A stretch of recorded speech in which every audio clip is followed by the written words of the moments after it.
you to the founder of Godfrey Comedy Club, Lavon Godfrey. Here she is. Thank you. My name is Lavon Godfrey, and I'm a nonprofit comedy club, and it came to start because I was already a comedian, but as you know, most comedians suffer from depression, and a lot of other people suffer from depression, but they're scared to talk about it and be open about it, but I'm not.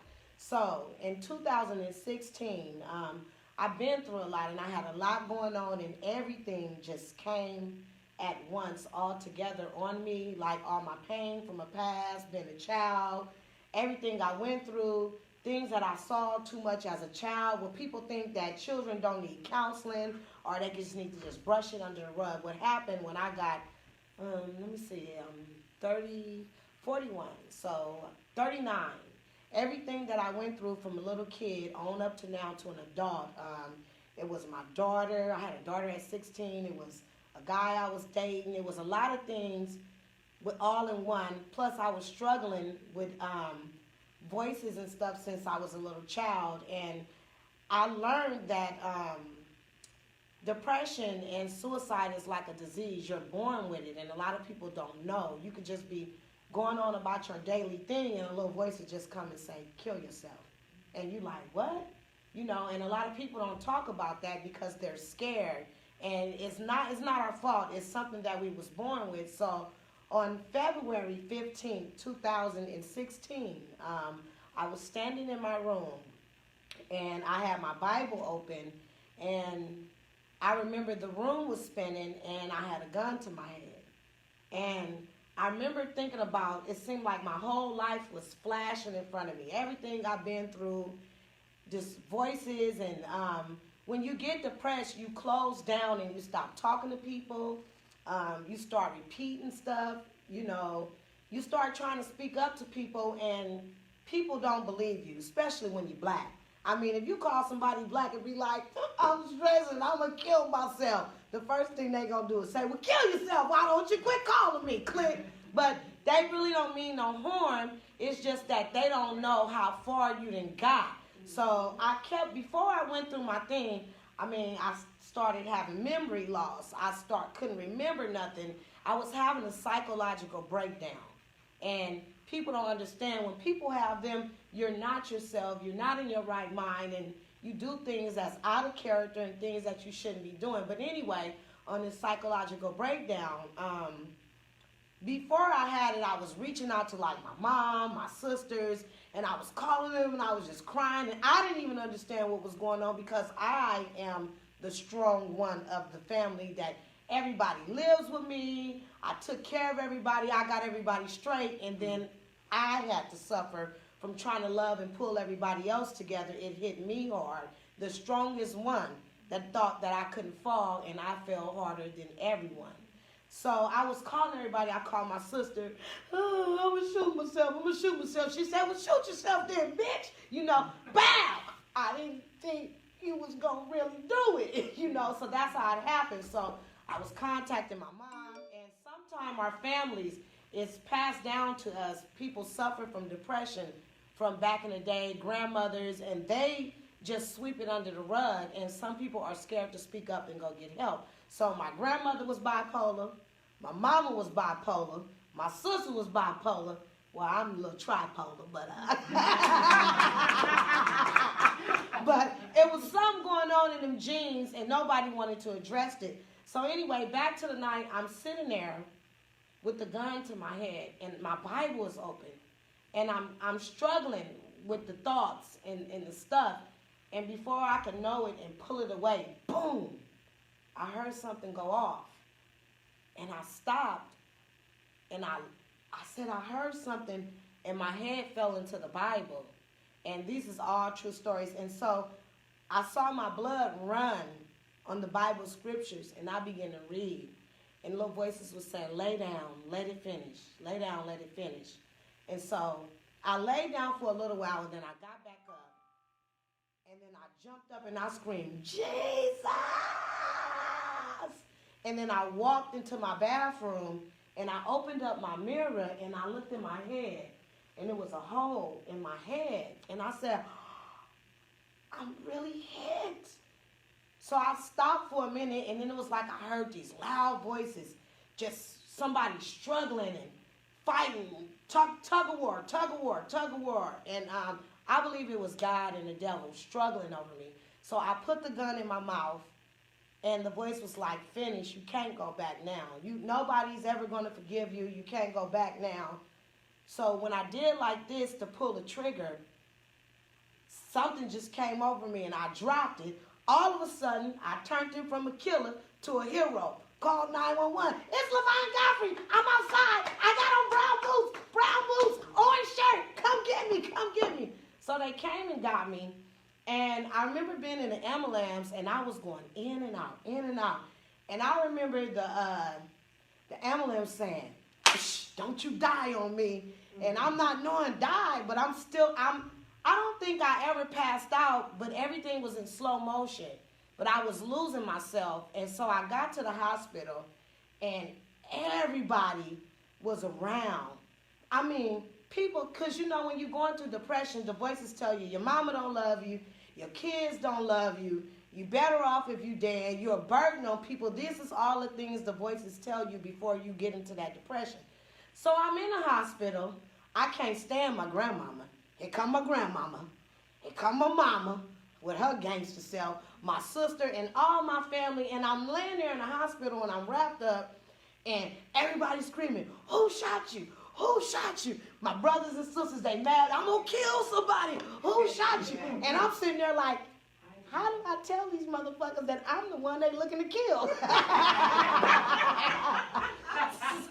so I'm laying in the hospital, and I heard my mom just going crazy. Is my baby dead? And I heard something go, boom. I knew it. My mama hit the doctor. Is my baby dead or what? Boom. And they said, it's a miracle. It's a miracle. The bullet went in her head and lodged in and broke into fragments before it went inside her brain. I heard my mama scream, that hard-headed bitch. I'm gonna kill her.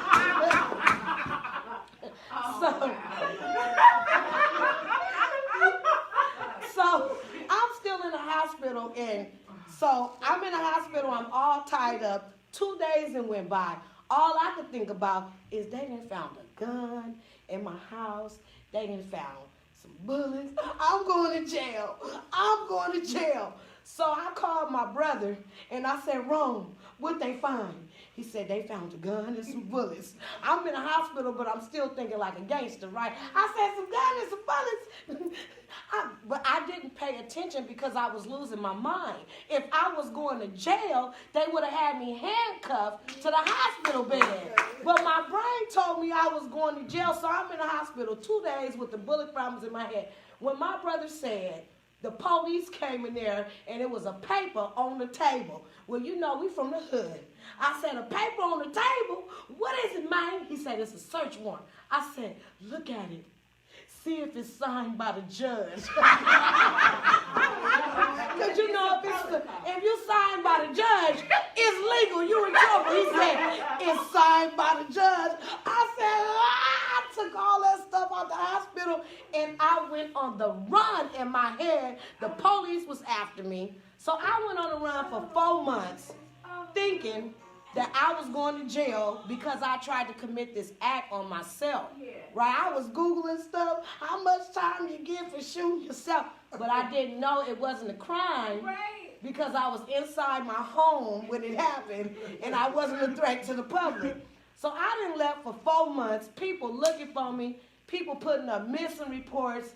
I'm getting on the bus, seeing my Facebook friends covering them. Oh, shit, that go Jerry from Facebook. He gonna know it's me. So after that, I lost my mind. I didn't talk.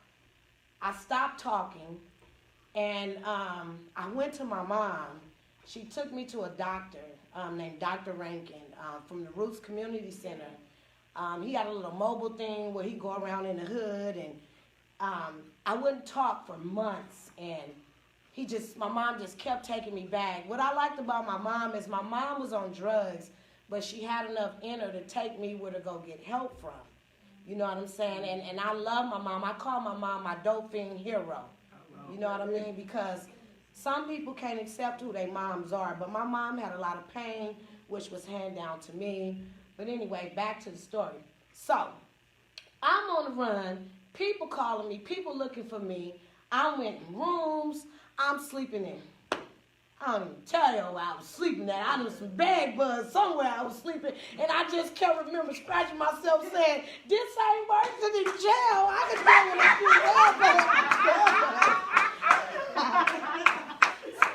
it. So after that episode, I thought the voice was gone. After I survived that, about a month went by. I go to Stockton to one of my god sisters' house. She like, Vaughn, what's wrong? You need to calm down. So she gave me one soma pill to help me calm down. So I took it and I was like, this is kid. What is this? So all of a sudden, she set her pills down, and there that voice was again. Get those pills. You got to get out of here. I took her pills, put all them pills in my mouth, swallowed them. 30 soma pills. Now, soma pills is muscles relaxers. They supposed to put you out. Again, I'm a failure at suicide. So I'm laying in the bed. Here come my friend, Vaughn. Where my pills at? I ain't saying nothing. I'm foaming at the mouth. Vaughn, where my pills at? She said, if you don't tell me where my pills is, I'm going to call the ambulance. Here come the ambulance. I can't never say it right. I just can't since I was a child. So they putting the lights in my hand. What's your name? How many pills you took? Boom! They took me to the psych ward, right? I'm in the psych ward. Now, this is the funniest shit. When you think you crazy, and then you get somewhere, and somebody else crazier than you be like, God damn, they crazy. So they pumped my stomach. And I'm in the psych wards, and I just remember it was this lady kept screaming, leave her alone. I said, leave her alone. Hey, mental people will group together on your ass. Okay, we will start a riot, especially if somebody ain't got their Ativan at the right time. It's going down in John George. So I make it out that situation, and I'm still on the run. My mind is still not right. I'm still not talking to people. So I go to my cousin's house, and I try to cut my wrist. That didn't work. Then I tried to hang myself, but that shit was hurting like a motherfucker. I said, this is worse than a gun, goddammit. I got on my sister's shower thing, and I was hanging. I said, nah, I ain't gonna be able to do this. I said, this is too much for me. So then I started getting counseling. I started going twice a week. Then I started talking to people and getting away from people, family members, anybody that triggered me. So tonight's meeting is about learning depression, knowing what to do. I got a couple of pamphlets. You know, because like I said, everybody think it's a game when somebody is telling you I'm depressed. And black people, this is our key word, I'm tired. Yeah. Okay? Mm-hmm. See, I just tell people, I'm going to shoot myself. But the key word is I'm tired for mostly black people, or, you know, any race, or I'm just fed up. What nationality are you? Mexican. Okay, they would just say, I'm barely going to make it. You know, that's the Mexican word. I got Mexican cousins. I call my cousins all the time. I just barely woke up. I'd be like, is you woke or not? All this barely stuff. So we got a couple of pamphlets here. I got suicide things for everybody. And like I said, what I'm trying to do is they have a lot of things for suicide prevention, but they don't have a lot of things for suicide survivors. So that's where I come in at. We're getting together people that are you don't have to be suicidal. You can just be depressed or hearing things or just feeling alone. My groups of this part of my club is to get people in, to get people like us to speak up, to save a life. Even if you have to call me and say, Lavon, I got somebody, I need you to pick them up. Because I also pick people up and drop them off at John George when they're feeling suicidal. Because like I said, sometimes family didn't have enough of you. Whatever it is, we all get that way. And sometimes you got to lean on somebody else for that strength. Sometimes you just run out of time with people. You know, it's like a dope fiend. It kept using drugs. I'm going to get off. I'm clean this time. And then the family just gets sick of that shit. Like, whatever. So they got to go find some other people that believe in them and that they haven't done stuff to. And nobody is perfect. You get what I'm saying? But the perfect thing about it is if you can come back, admit it, and work on it. And a lot of people are scared to speak up. I know I make jokes about my comedy because it's my pain, but it wasn't no joke when it was going on. It was painful. I felt lonely. I felt like it was the end of the world. I was having panic attacks. You know, anybody ever suffer from panic attacks in here? Yeah. Girl, they feel like you gonna die. Girl, what is this? Oh, give me the Ativan. Give me two. Calm me down. You know, it's a lot. So, with that being said, I want to get people in. I want us to start going on meetings. I want us to start going on group field trips, you know, retreats, you know, things that we can do to bring us out of whatever we're going through. It could be, don't have to be suicidal. It could be a relationship. It could be you keep getting yourself in the same situations, same around the time. I don't know if y'all know, but it seemed like the same around motherfucking time. The same years, the same shit going on. And I'm trying to learn triggers. I'm trying to learn people and things that I can learn to change because I'm 41 and I want to die happy. You know what I mean? And I'm just like, that was the only 3 times I told y'all about. It's been some times, those was the big events. It's been other times, but I'm going to tell you, I'm a fucking failure at suicide. So that's just what it is. So I want to thank you guys for coming in and tell a friend. And this is the first one. Please leave all your information. Add me on Facebook or IG because I would love to talk to anybody. There's 2 different sides of me. There's a professional side and there's a gangster side, but it's all the good side because I'm here and I survived to save lives. Don't matter if you crazy, depressed, straight, gay, we take them all here. It's all about love at Godfrey's Comedy Club. So I want you guys to look out for my shows coming, and I just want to thank everybody for coming out to my first meeting, and I'm very blessed to share my story. I didn't know what I was going to say or what I was going to do, but it all came out right. So y'all got a little piece of my comedy show for the day that I shot myself. And I'm Lavon Godfrey, and I suffer from depression, and I'm a survivor to save your life, your life, your life, your life, or somebody else's life. Thank you. Thank you.